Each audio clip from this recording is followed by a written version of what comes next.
Diaspora. I'm excited to have you guys on here.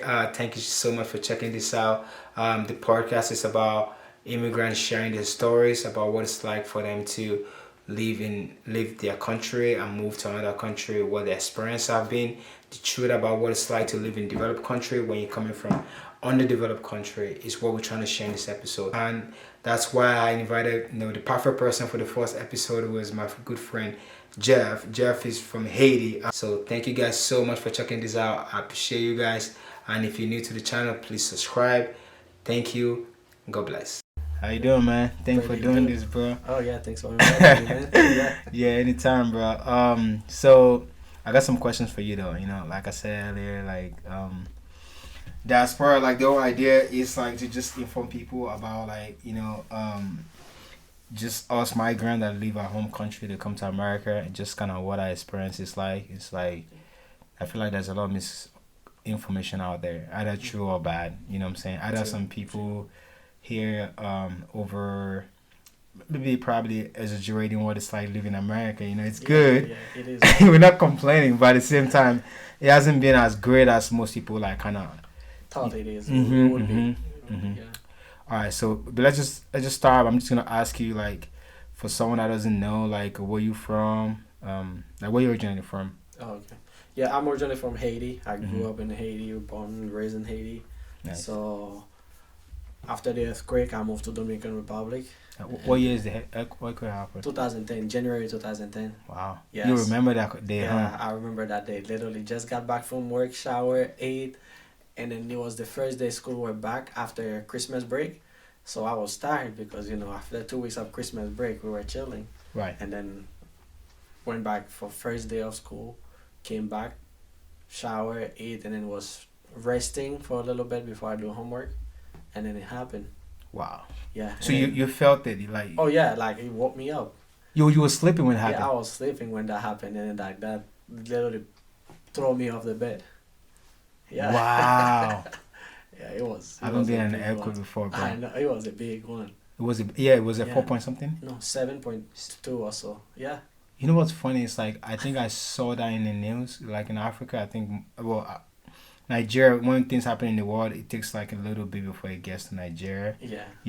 And it's just funny how works. I think I remember hearing about it, but I never thought I would actually meet someone that actually go through it. Yeah. That's crazy. No, it was bad, and then since then school were closed for the longest.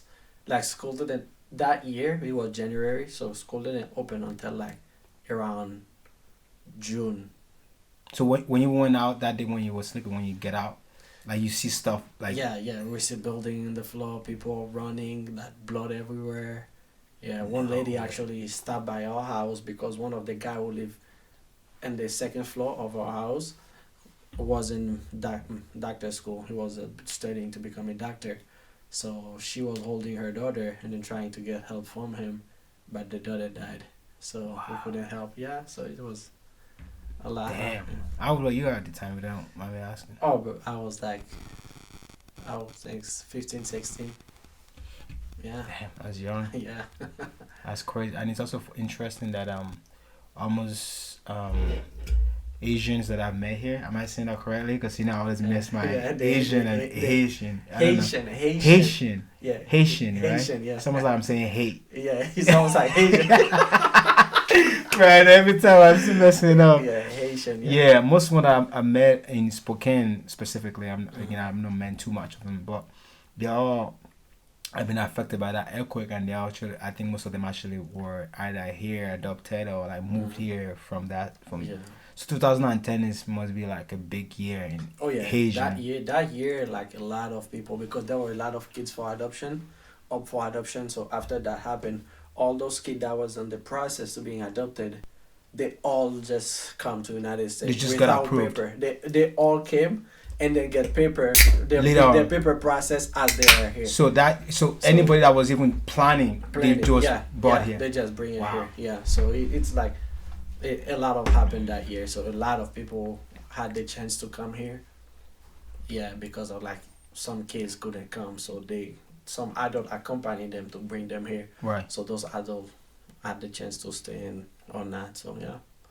Wow, that's an interesting story, bro. Yeah, man. Wow. Okay.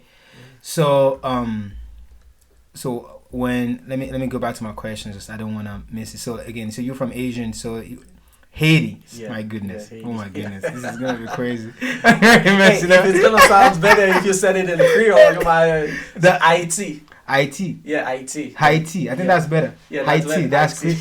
yeah. I love. I think. Okay. So what's I'm gonna segue real quick. What's the Mm-hmm. difference between Creole and Patois?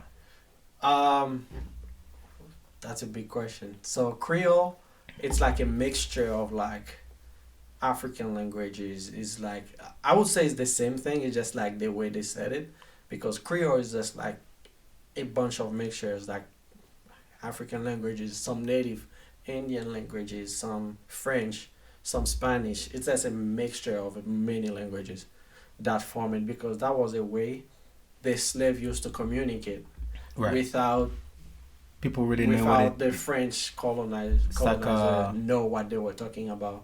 So something like a secret language. Yeah. So yeah, it's a language they created so they could communicate with each other without People picking up what yeah you're the saying. French. No. Yeah. Wow, that's interesting. So, I think when we were talking before, though, you said you've traveled before you moved to America, right? Yeah. I went to Dominican Republic after the earthquake because school were closed. My mom was like, "Do you wanna go study somewhere else?" Like, So you didn't come to America right away. no, I after didn't come to America right away after the earthquake. I Okay. went to Dominican Republic for 2 years. Okay, from Yeah. like 16 to 18. Yeah. Okay, so you being a French speaking country native, because French is the national language of Haiti, right? French and Creole. Yeah. French and Creole is the national language. Is Yeah. it two? Two. Yeah. So you get when you guys have news at night, it's one news in French. Yeah, sometimes it's in French, sometimes it's in Creole. It's based on the TV you're watching. Interesting. Yeah, Wow. yeah. And the most educated people in Haiti speak French, and then that's how you differentiate who's educated, who's not. Right. So because the one that are not educated don't speak French because you learn French at school. Right. So, what continent is Haiti? Haiti is in America.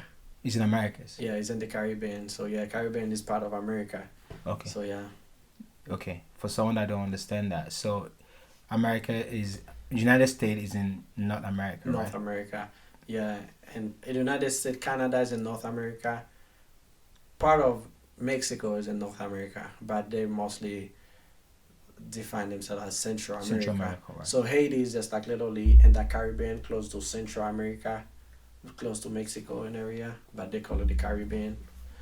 Yeah. Right. Interesting. Yeah. So, all right. So you moved to Dominican Republic, which is they speak Yeah, Spanish, they speak right? Spanish, So yeah. how was that for you? It was like when I first got there, it was hard because I got there on a Thursday.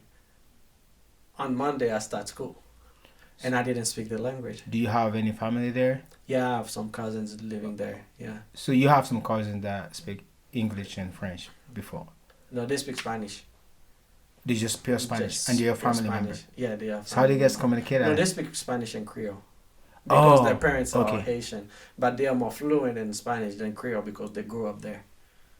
All right, so this is a segment where like I'm gonna ask you to just say, and you already taught me something I already forget in Creole. So how do you say Haiti again in Creole? IT. Haiti. I Haiti. like that. Yeah. Haiti. IT. Yeah. That sounds. I mean, that's why I like patois too. Like patois just sounds cool. It's like being an African descent from African descent person. It's like we have broken English, which is pidgin English. I'm pretty sure you've heard the I've music, heard it, yeah. Afrobeats, and all that. Yeah, yeah. But there's something in patois that just sounds like something I've heard before. Yeah, yeah. You know what I'm saying? Because it's almost like my people create, even though I'm not from it is. there. That I would say like that's what it is. For example, in Jamaica, that's mostly what it is. Like, I have a friend that's like from, Nigeria. Oh man. Is They it want- Ghana? Ghana, yeah. Yeah. So when they heard people, and like with Jamaican this and this, like we have this word, we have this. Yeah. Those kind of word they be saying, so they have this similar word, and it's because of the language they created, so they can communicate with each other, Right. or like because of like those slaves were like from different tribe, Right. different part of Africa, so they Right. speak different language, so they had to communicate with each other. So and they didn't want to use French to communicate. So they create that language. So they have something at least. Wow. Okay. Yeah. So IT. That's IT. Yeah. IT. That's All how you right. said in So Creole. so how do you say hello in? Well, I guess is it comment tapetu? No, comment ouye. Comment oui in French? Yeah, because in French it's comment vas-tu? Comment vas-tu? Comment vas-tu? Comment vas-tu? That's hello. Yeah, that's French, but in Creole you say comment ouye. Comment oui. Yeah. And by the way, what I was trying to attempt before was the French that was taught in Different, Nigeria. yeah, You know, it's funny too. I've realized that different part of the world would teach you the language in different ways. Different ways, yeah. So like the French that I learned in Nigeria, but didn't pass the border. You know, I remember when I was a kid, the only trip I took was my dad took me to Benin when I was like 10 or 12. I mean, that was probably the highlight of my childhood, man. I was so excited because I've been taking French classes at the time. And my dad took me there just because I can count, I think 1 to 50 at the time in French. So we got there, bro. I didn't understand nothing, but I have to keep the art because my dad he literally brought me there to come snitch for him because he's a car dealer, so he wants to make sure that people are like not like taking money from him. But I still know like I think sync like is it 10 or 11 whatever. I still know the numbers. I was able to pick up some numbers for him, but I couldn't understand anything. Because French is like it's like let's just say it's like Spanish or English. Like there is different word and different based on the country or from a British person saying certain things is completely different than here in America. Right. So I would say like French is like that. Like there's French they speak in France is completely different than the one they speak in Canada. Quebec, let's say Quebec. So it's different. But they can still communicate with each other. So but it's different. The accent is different. Some words are different. Right. Yeah, so. Alright. So I'm gonna ask you the last time. So again, how do you say hello again in French and hello in Creole? Okay, so I would say hello is hello, but if you're saying how are you, it's gonna be like comment vas-tu? That's Comment French, vas-tu? and then Creole is gonna be like comment ouye. Comment oui? Yeah. And what do you say back? It's like moins bien. Moins bien, Moins right? bien. Moins bien is just like for Creole, but for French like je vais bien. Je vais bien. Yeah. I think bien is good, right? Bien is good, yeah. Right. I think I know that. Yeah, yeah. I know one thing, bro. My dad didn't waste his money, bro. Alright, man, that's in language. The best way you speak a language is by constantly speaking it and hearing it. yeah. So It's been like probably the we'll get that to it later. One of the biggest thing I think I'm noticing by living in America at least is I don't think in my language. I'm still thinking in my language when I'm talking, but I would think I know what I'm saying, but I can't say it anymore fluently in my language. Like I'm putting English in there because I think like I don't say those words and I don't know how to express them. Language is one of the things that's it's not a knowledge that you keep. It's a knowledge that constantly need to work, and then that's the only way you keep it. That's a good way to define language. Yeah, that's how it is. For example, somebody who like a mechanic, he cannot work for like a year, but he still know certain things. Right. He remember most of it, but for language is different. So Right. you're slowly losing it if you don't use it. Yeah, because I mean, when my friends back at home thinks that sounds different, and I just laugh every time. Like even if I'm ordering coffee at Starbucks, they know I'm not from here. Like I still can't. Some days on drive-through, I have to go to the window. That happened. Because they just can't pick it up, Yeah. But anyway, so man, you've already got me a lot of info here. For your home country, the continent is in, official language. So how many dialect does Haiti has? Just two. Just the two, perfect.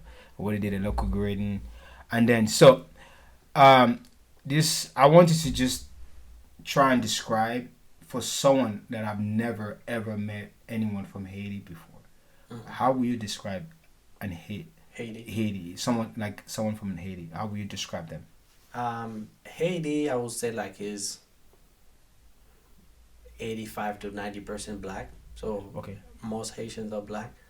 Haiti is a small island, and it's part of the big island in the Caribbean. But when you look at the world map, Haiti is a small island. So yeah, but we look at it in the Caribbean. Right. One thing you'd have to know about Haitian, they are prideful. They 100%. are very, very prideful. What, are you guys more prideful than Jamaicans? I don't Oh, know. that's why we always and that's why I we always mean, fighting. I don't. I think like Africans, we are very like prideful, but in a very materialistic way. I mean, of course, Asian and Jamaicans too, but when I come to America, like my good friend Omar, I really think like I learned how to be like self confident from him. He didn't sit me down and told me that, but just to see how you guys move. It's like Jamaicans or islanders just move like they've got the answer, even though they don't have no answer at all. But like Africans act like they do, but when things don't go their way, we'll panic and we will get off the camouflage. Mm. But Haitians just or Jamaicans just they just lay back. Like I don't know It's if it's the weed or whatever. nah. What? I'm joking. I'm just saying. No, it's I would say it's a cultural thing because of like Right. at the end of the day, no matter how it is, we help each other.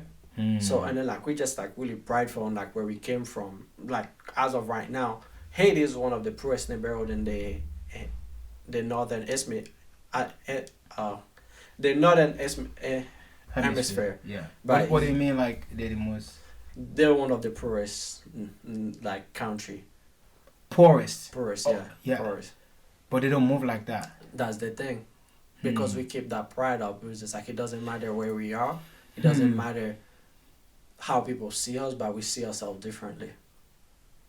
It's the same thing that affect Nigerians too. We have um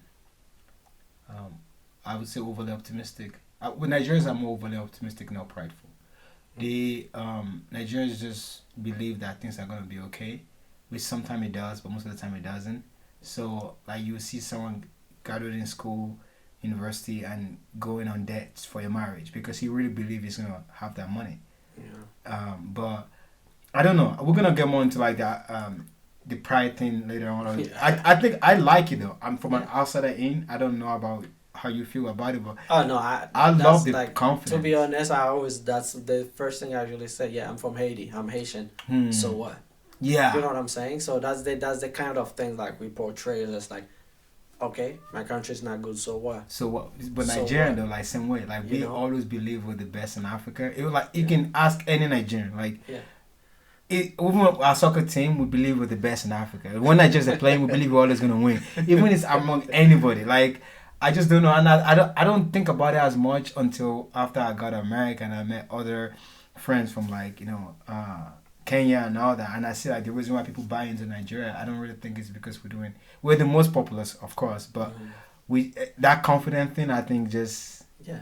just come out. But That- I think you guys take it to the next level though. Yeah, that pride that you have, you carry with you because of like at the end of the day, we were the first black country free, like we Mhm. fought for independence. So that keep us going. So it doesn't matter where we are, we have something to represent about. You know what I'm saying? So That's just something like to be that proud pride, yeah, Being free. yeah. Damn, alright, that's deep, Yeah. man. Thanks for sharing that, bro. Yeah, man. Alright, so if you don't mind me asking this, like this part, you can either answer or not answer. Honestly, I'm not gonna take it personal, but like, how did you left home? Like, what was the process of? Okay, I think I want to ask you something first. What was your idea? Like, can you remember your first idea of America? Like, what was it like, when you first thought about America? Like, what was the Well, first time? yeah, my first thought in America, like about America, you know, like when you watch movies, you watch like music video. Like I was Right. a big fan of Akon, Remember? Saint Kingston, you know. Hey, bro. When you watch music Sean videos, Kingston, it's like, bro. oh my, that's how it looks like. Tall buildings and all that. And then, Yeah. you know, I was like, in my head, I was like, yeah, it's gonna be, free country, free speech, everything, you know. Rich. But I was like, wait a second, and then you come here. For me, I thought like there's gonna be tall building everywhere. Everywhere. So, like, there is no such thing as like small buildings. It's like tall building everywhere. Oh And then I man. ended up in Spokane. I'm like, wait a second, What's going what? You know what I'm saying? Bro, that's crazy, man. Yeah. So But- Akon, me too, bro. Akon was the first black man that I saw on TV, and I saw like, I still remember like I saw like one of his concert, and he would body surf. like we jump in the crowd, and all these white people are putting him up, and in a way, I really really gave me a different kind of confidence when I knew it was from Senegal. Like I'm just like, man, it's right there. Like even though I've never been to Senegal, but on the map I know like it's not that far that I can claim it. I was that Akon was so big. People don't know how big Akon was for all the black kids growing up. I mean, Akon was the legend for me, man. Yeah, same here. You know, I was like, like, so like when I picture America, I was like something completely different because I was like the one that you see on TV is not the one that you're gonna live in. Right. I mean, you can if you want to, but most likely that's not the one you're gonna live in. Right. So you thought America was or have tall buildings so everywhere. You know? Do you think when you live in America you're gonna be rich? At the time, no, now I'm saying at the time before you left Haiti. Oh, at the time, like I thought, like if you're in America, you're gonna have money. It's not like but you're gonna have money. Okay, you know what I'm saying? All right. So because that's the thought process, like, hey, America is the place where you get money. That's the place, you know. Everything like you believe like you're gonna go through some stuff, but you think like America, like everything will be good. Like like it's gonna be good. You're gonna have money no matter what. Did your family celebrate when you get your visit to come here? They were happy for me to come here. Was there a party? No, there were no party. It was just like, hey, welcome.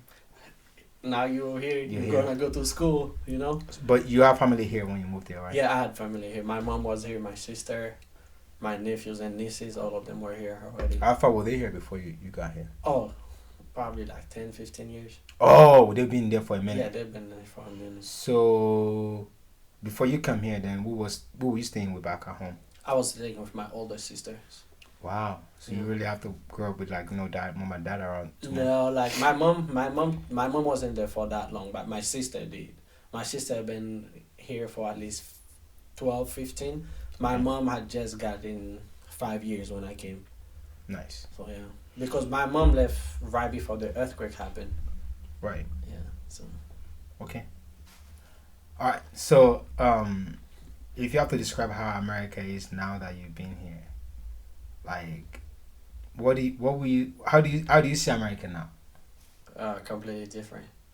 You know, like one thing I like to talk about, like with some of my friends that grew up here, like who's like they're not white but they grew up here, they don't see anything else.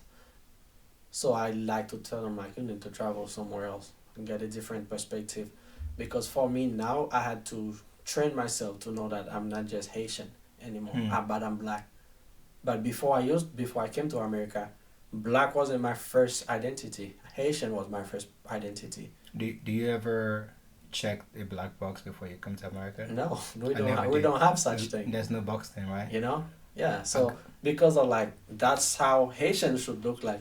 Right. You know what I'm saying? So like black was not my identity, but when I came here, I have to add that to my identity. I was like, yeah, I'm black, I'm Haitian. Right. You know what I'm saying? So it's just like now I see it completely different, because like the racism part, you don't see it in the news. They don't show that to you. Right. So I never know America was racist until I moved here. Until I moved to America. So I never knew that. So two questions. When you were talking earlier, you were saying Haiti has 85% black people. Yeah. So what is the other? Is it light skinned people? Is it light skin and like some people with other like background or like ancestor, because we receive a lot of Syrian refugee in Haiti at some point. Syrian. Yeah. So like Middle Eastern. Yeah. Middle Eastern living. Yeah. That's they came crazy. with nothing. Yeah. That is like crazy. they came. Yeah. They came to Haiti with nothing. We're sleeping on the street and all that. We received them. We helped them. So yeah. It's crazy why you say that. Nigeria too. Before I left home, Nigeria had a large migration of Ghanaians, because that was a Ghanaian civil war that happened. I believe I'm not sure the day. Sometime around 1990 or 1980, one of the two. So Nigeria rescued a lot of, at least taking a lot of immigrant. That's also like one of the traveling bag in Nigeria is called Ghana Must Go. It's literally from that time of the Ghanaians coming, and there's a lot of Ghanaians, but you can visibly see the difference between us and Ghana, because Ghana is hotter than Nigeria, so they just a little darker than us. And then we also have a lot of population of China, because China send their prisoners to Nigeria to serve their time, which is kind of crazy to think about. So if let's say you commit a crime in China, you have like 20 years, they will send you to Nigeria to work for like construction. If you're like an engineer, you do construction, you would do like these hard end jobs, but you live in free, you live in large, and but they're still criminals. Of yeah. So I mean, That's I don't crazy. think that's one of the things like a government should be dealing with. But again, because we don't have no choice, how we gonna get those kind of talented individuals to come live in Nigeria for a long time? So we also have Asians, Chinese population mostly, in Nigeria. That's crazy. I It's did really not know crazy. that. Yeah, What? I want to know as my neighbor. He didn't speak no English at all, but he was so happy. He was so happy to be Yeah, here. They were obviously. very I mean, of course, You're we're in right at me prison. being in prison. You probably don't eat or Yeah, back, yeah, yeah. That's crazy. And then the second thought I think I forgot right now. What were you saying? What were you saying earlier before that? You were talking about racism, right, in America. Mm-hmm. Mm-hmm. I'll remember later, but I can remember right now. Anyways, so I'm gonna get a little personal, just slightly personal. Yeah, So what has being here taught you about yourself? One of the thing being here taught me about myself is just like if you work hard and smart, you can get anything you want. Compared to back in Haiti, it doesn't matter how hard you work or how smart you work.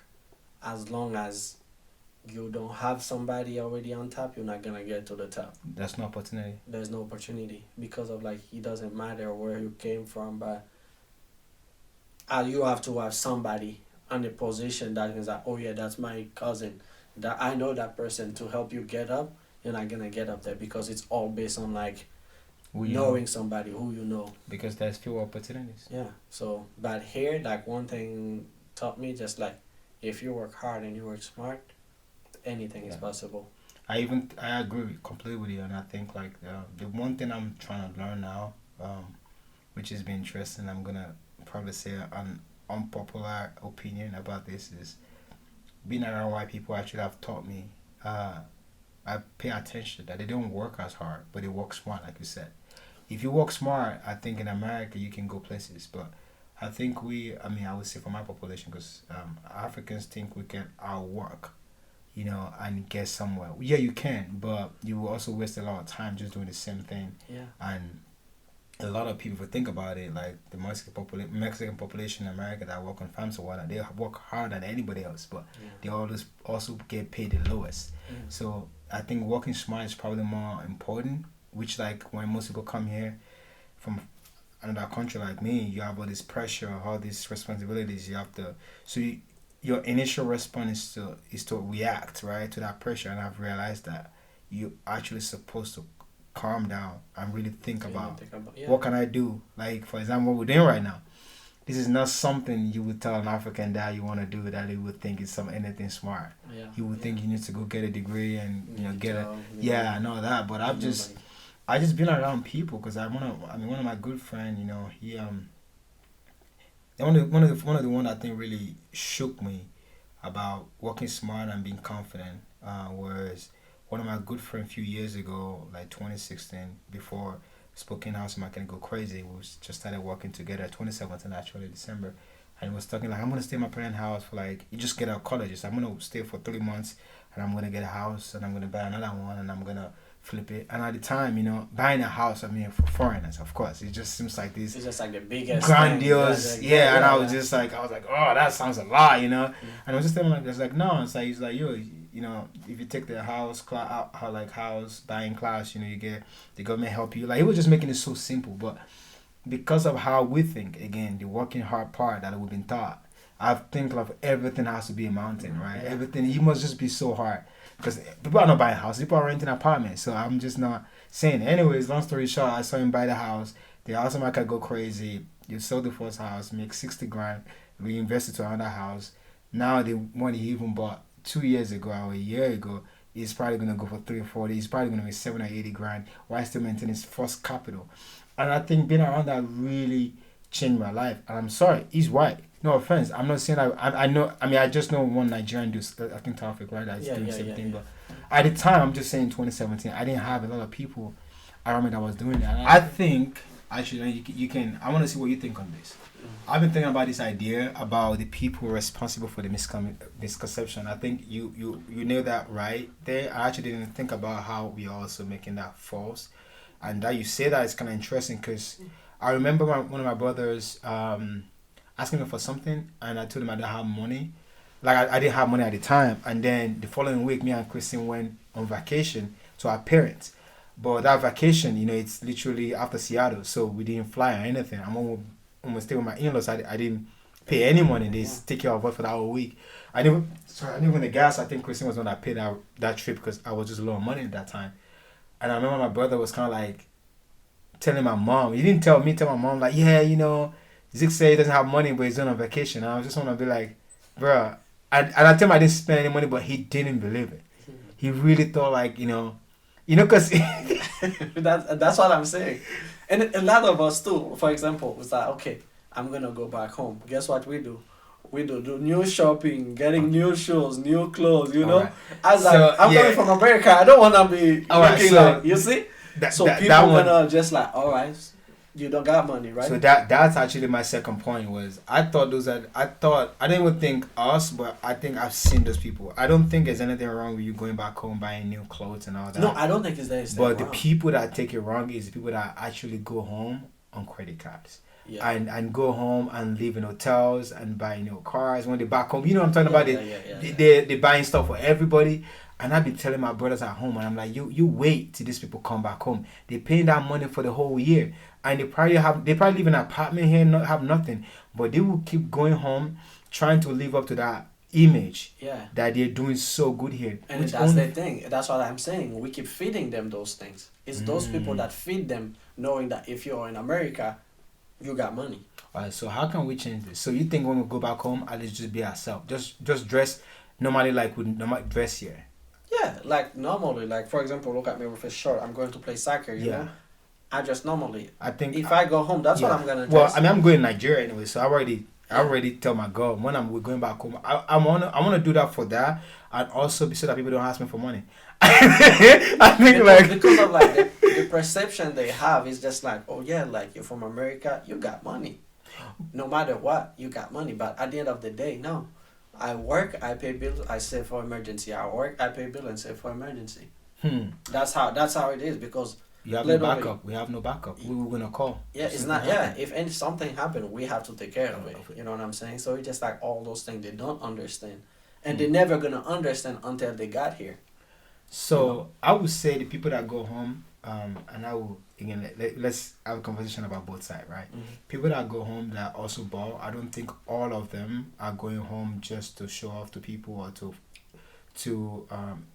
get that narration of I'm living large. Only few of them. Let's give it 10%. That is majority though. Majority, not fewer. Majority. Okay, majority so let's say it's 80%. Now let's break that 80% to two. I would say 40% is doing it just to show off, and I actually think 40% actually live like that. I don't even think. I mean, I would say 10% live like that. Okay, let's just say 10%. I would say 30% the rest actually does it because they want to be loved, bro. Yeah. People don't get a love here. Imagine you here, you're a nobody. Nobody cares about you. You're living alone. You're trying to survive. You're sending money to all this family back at home. When you go home, it's like your homecoming. It's like your holiday after college, right?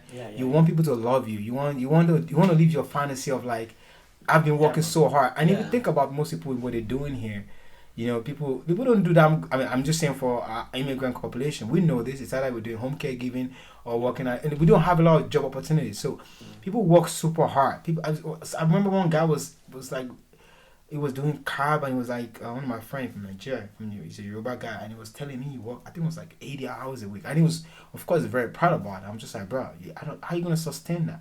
So when he goes home, bro, he goes home every year. He needs that love, bro. Yeah. And I think that's probably why they do that. Yeah, no, that's a good point. I never think that way. Yeah, but that's a good point. But again, any love you buy, it's not good. It's not really love. That's what I was trying to say. If you gotta buy it, it's not real. It's not real. But I'm just saying, like, that might be one of the reasons why, like, it'd be hard. But I think for us, without giving most people advice, I'm not explaining how to do it. I think when I'm going home, bro, I'm going home with my physique merch, bro. I'm gonna be me. I'm just gonna try and be me. Wear shorts, wear stuff I wear here. During the day, I'm wearing shorts anyway because I'm going to the gym. I don't have nothing to impress. And I'm so glad, bro, that I'm glad I've been here and I'm that comfortable with myself because I think you have to be comfortable with yourself to tell people you don't have something. That took me a minute. Oh yeah. When people used to ask me for stuff, I want to fix it. I Yeah, want you to wanna help them. fix, yeah, because that's what they think. You there, you have it, and you're gonna fix it. But at the end of the day, we have to let people know, hey, if I don't have it, I don't have it. Hmm. If I had it, definitely I'll give it to you. But if I don't have it, I don't have it. When Hmm. I make it, sure, I don't mind. You know what I'm saying? Yeah. So because at the end of the day, we're still pushing ourselves to do better and be better to be successful. Right. You know. Right. So, but at the end of the day, we have to focus on what we need to focus on. Right. You know, like I was talking to a friend the other day. He was like, "Oh, like you wanna live the American dream?" He's like, "No, I don't wanna live the American dream. I wanna live my dream." Hmm. Word. Because why are you telling me about the American dream if there's so many homeless people in the street? Yeah. Where's that American dream? Yeah.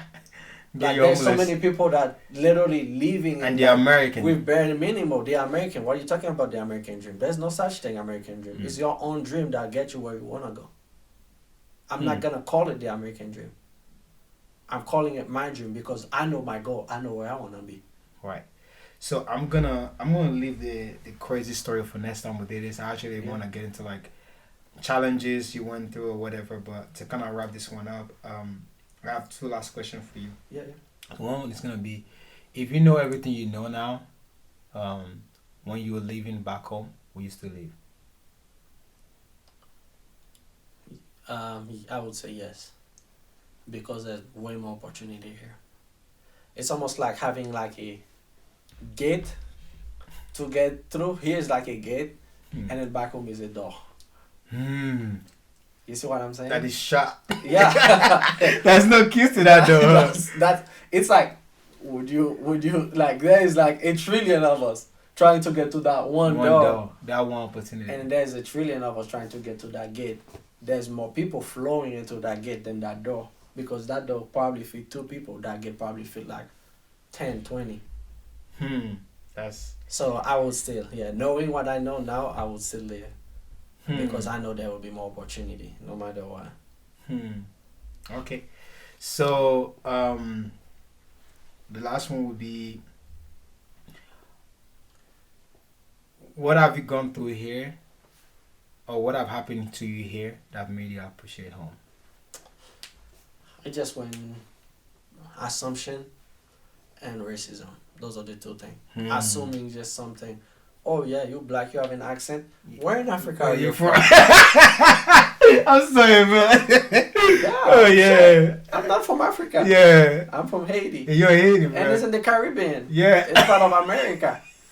Yeah, you know, it's assumption. And the second one is racism. Like, because of like, I got pulled over. I was listening to Lecrae. I don't know if you know Lecrae. He's a Christian rapper. A Christian rapper. I was listening. No, I'm serious. Man. I was blasting Lecrae in my car. That cop was following me for at least 5 minutes because my window was down, you know. So I was listening to Lecrae, and it was like, and then one person literally speed up by me. He's still behind me, and I was driving in the left lane up Monroe. That Monroe Street, I was going up. Turn on his light, so I pulled over.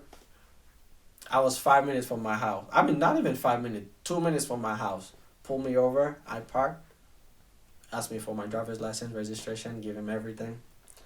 And then he checked. I don't have any record, not even a ticket at that time. So he come back. I was like, did you know why I pulled you over? I was like, no. He was like, I pulled you over because you stay in the left lane for too long. I'm like, I thought that rules is applied for freeway. It's only freeway you cannot stay in the left lane for too long. You know what he said? Yeah. He said, all street is considered as freeway. Have a good evening. Wow. I was pissed. Wow. I was pissed. I've never been that pissed. That racial profile. Yeah. Bro, I got some crazy story for you to piss you off. You know? Next time, I got some for you, bro. Yeah, like, man. Crazy. Like, I was like, it's because I was listening to rap and I was black. Yeah, that's it. Bro, my first one, I got multiple one. But the craziest one I went through was when I was working at the bookstore when I first got here in the college. I first came to, and then I was my maybe my first second week. It was one of my first job that I really liked. I was working at because I was having like horrible job at the time, and I was just I have so much student like school fee to pay. So I was like I need this job. Like I just need Yeah. this job. So I was there every day. I was early because I'm always late to work. But I was there early. I was excited, and it was actually cool because I actually get to meet other people in the college because I was kind of struggling fitting in. Like not fitting, just kind of like understanding how America Yeah, works and all of that. course. Anyways, bro. So it was raining where I live in. It was after Seattle, so it rained so much there. So I was about to leave because it was raining. So I just grabbed my bag and I just ran to my car. Come back the following day. I was working and then first like, you know, the security came to get me to the office and they were telling me like, oh yeah, you know, we're looking for a bag. They were asking if I see a bag. I was like, I didn't see a bag. I'm like, I took my bag when I was off work. Like, what would I take anyone else's bag, you know? And then they come back like maybe 2 hours later. Like 2 hours later after that, they were like, "Yeah, we watched the video. We see that you picked the bag." I was like, "Pick bag?" I was like, "If I pick any bag by mistake, it will be my trunk because I didn't open it. But I'm pretty sure I didn't take anybody else's bag. But I was rushing because it was raining because I'm just trying to run to my car. So you know. But anyways, they were like very nice to me. But there was two of them following me to pick the bag in my car. I didn't think about anything about this. The moment they got to the trunk and they saw the bag, they both just like changed and it was just like my boss was with me too. It was like two security manager and my boss, and immediately my boss just like they literally just left. You know, like we were all talking to each other before I got to the trunk, and they just turned around, just left me all left, and then my manager coming to the office. Then I have to leave for the day and all that. I didn't really process it. And then I got home and I told my good friend at the time, Taya, which was a white woman, white girl at the time, younger girl, and she was like, "Oh, Zeke, don't worry about it. I This happened to me 2 or 3 times. Like where we put the bag in, I just took someone else's bag and and then they just ask me about it. Like, oh, you saw in the video you picked it up by mistake. She's like, oh, I just went to my car and give it to them. But I was already treated like a thief because of course I'm from Africa, and then that's not the worst part. The worst part was I was actually faced with a butt to go investigate.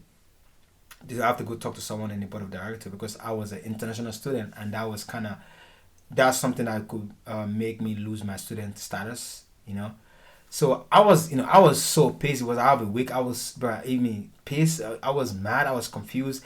You know, I was just like, why would anybody thought I would steal a bag? Especially like the bag hasn't even been open yet. Because that's how I didn't even know I had the bag. Because I was supposed to go to the gym the following day, which, again, don't ever miss gym days. That's why I went miss gym days. But I didn't open the bag. And it was like, bro, and so the kid that owned the bag, we just started working like 2 days before. And give you a little backstory. He's a young kid, and you know us African, very loud, very like welcoming. Yeah. He was very overwhelmed with my personality and doesn't haven't been around a lot of black people, so he actually was very uncomfortable, which to me I think added to one of the reasons why they thought I would steal his backpack because he already told them something about I don't know what, but anyway, if you're intimidated by me, just being black again, which is his own problem. Yeah, his own personal problem. Anyway, so I got there, was super mad when I got to the hearing. It was kind of like a something hearing. They sent me like, bro, they sent me a letter about this, bro, in the mail from my college, which is the only time I received anything from them. Went there, was pissed, and then the guy asked me about it. I was mad. I was just telling him everything that happened, bro. That's one time I learned that was my first and last time I would ever speak to anything of authority by myself if I ever get into any trouble. This man told me and gave it to me how I premeditated this whole thing. How I said goodbye to the guy according to the video. How I took the bag and I ran immediately. How when they come to talk to me, I was friendly. How I called and then another thing. That night I wasn't gonna try and go to work the following day because I had a test at the time of my shift. So I called the kid and everybody else in my that I work with if anybody can take my shift. At the time I didn't know about group text. I should like just group text everybody. So he told me that I also check to call the guy to make sure like nobody's looking for the game. Bro, it wasn't it looked like I was watching a movie, you know? And at the end I would ask him, I was like, why would you think I would steal a game that I don't even play? He said, why wouldn't you? So, you know. That one, it was just like You know, it was and I this crazier experience, but that one was the hardest one, bro. It was just like That's crazy. it was nuts, you know. Yeah. So you know, Yeah, like to be honest, that's one thing I have to learn. I had to learn coming here, and that's one thing I'm not gonna let people treat me any better because any worse because of how I look. right, I'm proud of how I look, and if you don't like it, it's your problem, not my problem. And I'm not gonna let you treat me how you want because you already you have don't you don't you have assumption, an assumption. right, You don't if you don't personally know me, you can say shit to me. right, And that's how I live in my life. Like I don't care where you are, what you from. Like you're not gonna speak. If I treat everybody with respect, I'm expecting everybody to treat me with respect. Anything less than that, that's what you're getting from me. hmm. Like I usually tell most of people, I'm like, just look at the mirror. That's me. I'm your reflection. How you treat me, that's how you're getting treated from me. Definitely, bro. That's how I live my life. It doesn't 100%. matter wherever what perception. Like I even told my girlfriend, "You love me, I love you. That's how it is. I'm not gonna love you when you're not loving me." No, Like that's disrespecting just me. look at the mirror. Just look at the mirror. That's me. The person you're looking at the mirror, that's me. Whatever you see, that's what you're getting. Yeah, bro. It's pretty crazy being here, bro. It's Oh yeah. pretty crazy being here. I would just say like from what you were saying, like being here. I think to go back to the answer you answered earlier was like what people get wrong here is the perception of money, like perception of bills and contract. I think the what they actually get wrong is what it how it is living here.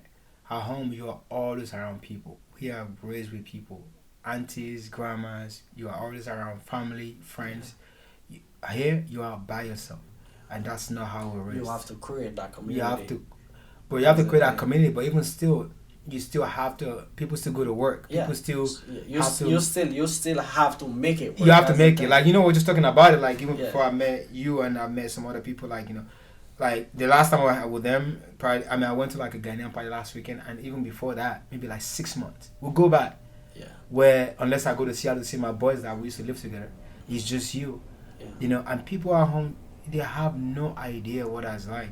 No, I tell my God, the time like working from home is amazing, but you have no idea the mental struggle, which it has got me stronger. Don't get me wrong. oh I yeah. feel Oh like yeah. now Oh yeah. if I go to anywhere else, I know how what to do to get myself to do what I don't want to do. Yeah.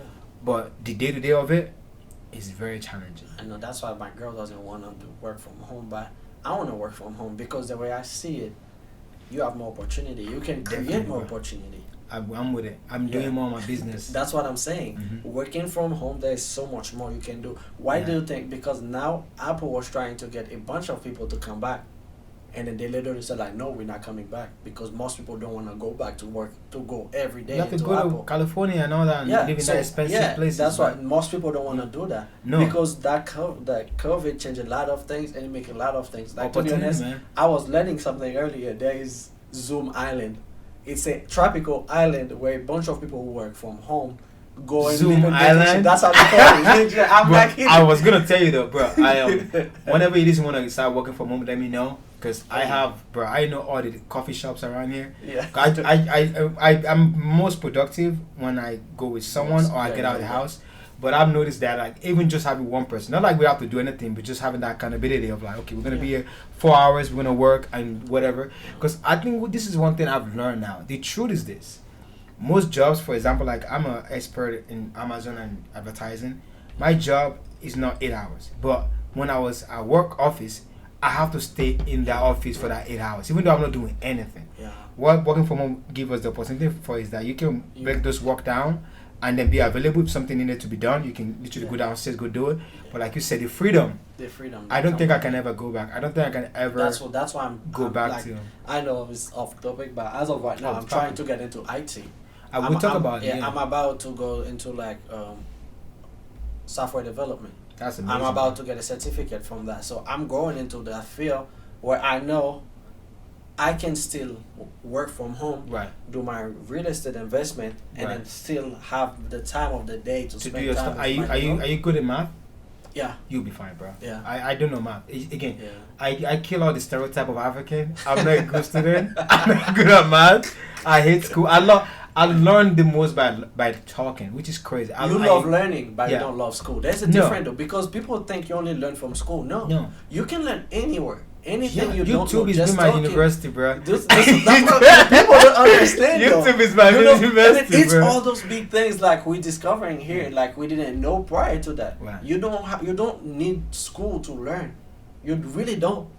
You need passion. Passion. That's what it is. You need passion. You need to love I learning. love fitness, right? And even though I'm not where I want to be in fitness, and I'm not blaming anybody, you know, that I'm not big or I'm not followed yet. I know, like, I'm not even developed as a person to where I want to be. I've not, like I said, one of the things we're learning from doing this podcast, honestly, is for me to figure out how to communicate better, share my ideas better, so that way I can really be better in front of camera when I'm saying fitness. Like, some people get lucky and fit a certain profile, either they have taller genetics or whatever, and some people are taking steroids that act like they're natural, or some people are just good looking. I'm not saying I'm not good looking. I'm just saying, like, I'm 5'6", I'm not like the most tallest.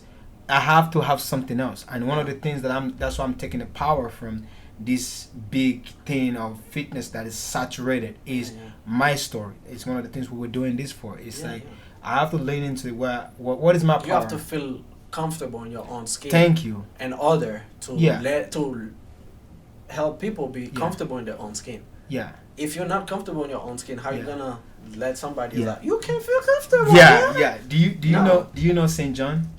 No. The artist? No, St. John is from. Oh yes, St. John. St. John is from Guyana. Oh really? Yeah. So one of his favorite line was like, when people didn't believe in him, he said he wasn't mad and he wasn't discouraged because he understand that he has to paint the picture big enough. They say when an artist paint a picture that is immoral, everybody will see it. Yeah. He said, like, it's my fault to paint that picture big enough, but when you come back because you didn't believe in me, in the beginning, it's double the price. You know what I'm saying? There's no like, no, that's how it is. That's how it double is. the price. So that's how it is. And I really take that with me because I just think all this is fun. I just think having passion, like either waking up in the morning, having crazy goals, just it makes me get up. Like, it just makes me keep going. Like, it full that delusion because I don't, like you said, I don't see myself as unsuccessful. I see myself like I'm successful right now. I already feel like even the things I'm doing now, I couldn't do this. Like, I think I'm very blessed in my own way. Yeah, that's how you have to feel. Like, I mean, you cannot feel like you're a failure every day. Definitely. Well, you fail, right? But you're not a failure. There's a difference between knowing when you fail and being a failure. Right. If you stay in that mentality, you're a failure. You're never gonna succeed. Definitely. But if you know you fail, you learn from that and then you continue working. That's the thing. That's why some people don't understand. Well, I don't even think we don't have the luxury of thinking as a failure. That's the thing. Us coming from somewhere else, we don't. You got the responsibility all the time. Yeah. You got things you have to do. You have you have things constantly that have to push you. And that's what I'm saying. Like, me and my boy Omar always talk about it. Omar is from Jamaica, and what let's talk about is like one of the greatest blessings we have is literally how we are raised, and I think and what we went through, and I think that I can't wait for like people to kind of hear some of the stories, and we're not sharing them to, I don't need no pity or nothing like that. I'm so blessed for all of them, you know what I'm saying? Yeah. But I would not be where I am without them. I don't think I would ever be as resilient with all the things that are happening, either dreams not coming through or things not working out. Because at the end of the day, the way we think is just like, okay, this one fell through. Guess what? We keep going. We try something else. That's it. We try something else. Yeah. We try something else. That's the thing. That was the only move, G. Yeah. All right, man. So to end this one, bro, out of the three, because you speak Spanish fluently, French, Creole. Yeah, and English. Which one is the hardest to learn? I would say English. Thank you, me too. I speak too, but I was still because English is the hardest. Speaking it or writing it, pronouncing some word is really hard. As for Spanish, the way you said it, that's the way it's written. So it's just completely different. If you heard it, you write it down. That's how it is. There's no sugarcoat, nothing. The way you heard it, that's the way it's written. But Yeah, as of English is for confusing, English, bro. Yeah, English is confusing for sure, yeah, bro. it is. It My is. brother, man, thank you so much for joining through, man. Thank you for Oh coming. yeah, I thank you appreciate it for your for the time. invite.